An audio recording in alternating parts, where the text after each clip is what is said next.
c'est dans l'angle juriste d'entreprise. Après, on verra un peu plus pour ton statut de PDG. Donc, comment on fait pour devenir juriste d'entreprise? Eh ben, c'est simple, hein, enfin. Pour devenir juriste d'entreprise, il faut simplement suivre des études de droit. Pour ma part, j'ai été formée à l'université Omar Bongo au Liban. Je travaille avec la société dans laquelle aujourd'hui je suis responsable depuis 6 ans. J'ai commencé en stage, j'étais en licence et après, au fil des années, j'ai acquis plus d'expérience. Donc j'ai été promue, je suis passée d'étagère à assistante, d'assistante aujourd'hui à responsable. Donc, il faut simplement suivre des études de droit. Une licence en droit, personnellement, j'ai une licence en droit privé. J'ai malheureusement pas soutenu mon master 2 en fiscalité, mais ce n'est pas grave. Ça va se faire. N'est-ce pas? Oui. Donc, voilà, il faut simplement suivre des études de droit. Allez-y à l'UOB, c'est très important. D'accord. C'est très important. Il faut consommer gabonais, comme on dit. D'accord. C'est quoi une journée type d'une juriste d'entreprise? Ah, une journée type d'une juriste d'entreprise.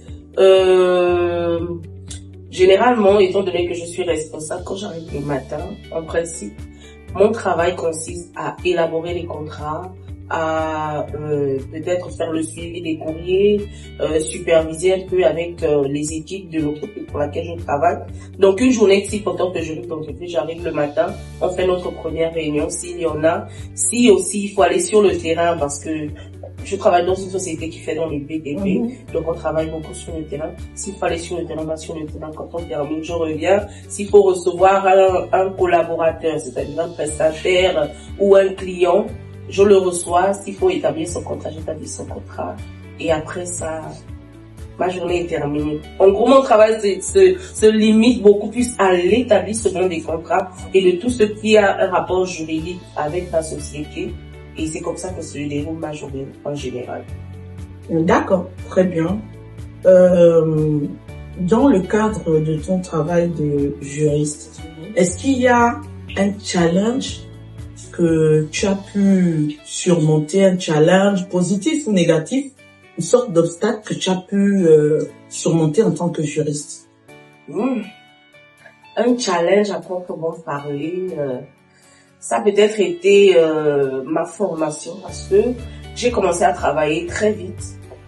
J'ai eu des responsabilités personnelles très rapidement. Donc comme j'ai commencé à travailler très vite, je n'avais pas forcément beaucoup d'expérience. D'abord, je n'en avais même quasiment pas dans le domaine. Donc le principal challenge a été de suivre ma formation et en même temps de travailler. C'était un peu difficile, mais j'ai eu la grâce d'avoir un bon mentor. Elle m'a appris quasiment tout ce que je sais. Elle s'appelle Madame Edna. D'abord, je lui fais un coucou depuis là où elle est. Elle s'appelle Madame Edna. Bonjour Madame Edna. C'est elle qui m'a formée. Je n'avais que la connaissance. La connaissance de l'école, voilà. Je n'avais pas de pratique à proprement parler. C'est elle qui m'a formée et